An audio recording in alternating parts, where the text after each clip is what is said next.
বন্ধুরা, তোমরা সবাই কেমন আছো? আশা করছি ভালো আছো। আমি চলে এসেছি একটা নতুন ভিডিও নিয়ে। তো আমাকে একটা ভাই কমেন্ট করেছিল যে ইউটিউবে যে সাবস্ক্রাইবার গুলো শো হয় সেটা শো হচ্ছে না আর কি। তো আমি আজকে দেখাবো যে ইউটিউবের সাবস্ক্রাইবার গুলো কিভাবে দেখবে তোমরা। তো চলো স্ক্রিনে আমি দেখাচ্ছি, তোমরা দেখো। প্রথমে তোমরা গুগল ক্রোমে চলে যাবে। গুগল ক্রোমটি ওপেন করে নেবে। তোমরা সবাই গুগল ক্রোমে চলে গিয়ে গুগল ক্রোমটি ওপেন করে নেবে। করার পর সার্চ বারে গিয়ে সার্চ করবে youtube.com। তো আমি লিখছি youtube.com, সার্চ করবে।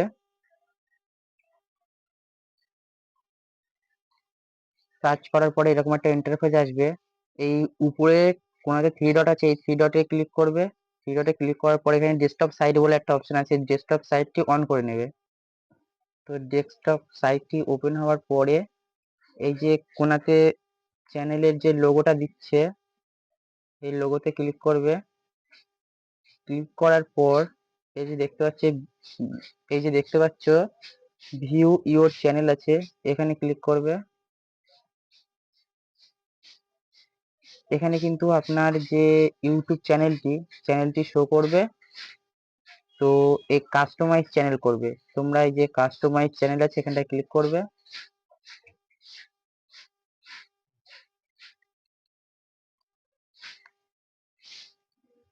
তারপরে কিন্তু আপনার যে ইউটিউব চ্যানেলটি এখানে পুরোপুরি ভাবে দিয়ে দিয়েছে, দেখতে পাচ্ছ। তো এই কোণাতে দেখতে পাচ্ছেন যে ফোর বক্স আছে, এই ফোর বক্সে ক্লিক করবে। যে রিসেন্ট সাবস্ক্রাইবার এখানে আছে, এই সি অলে ক্লিক করবে। তো দেখতে পাচ্ছ এখানে কিন্তু সাবস্ক্রাইবার গুলো শো করেছে। এখানে 90 দিন করা আছে। এখানে এই যে 90 দিন করা আছে, এখানে আপনারা 365, এখানে 90 দিন করা আছে। তো তোমরা 365 দিন করে দেখতে পারেন, 1 বছরের সাবস্ক্রাইবার গুলো কিন্তু এখানেই শো করবে, দেখতে পাচ্ছ। তোমরা কিন্তু এইভাবে খুব সহজেই তোমাদের সাবস্ক্রাইবার গুলো দেখতে পারবে। আজকের ভিডিওটা এই পর্যন্তই। তোমাদের আর কোনো প্রবলেম থেকে থাকলে তোমরা কমেন্ট করো, আমি ভিডিও নিয়ে আসবো। আজকের ভিডিওটা এই পর্যন্তই, দেখা হচ্ছে অন্য কোনো ভিডিওতে।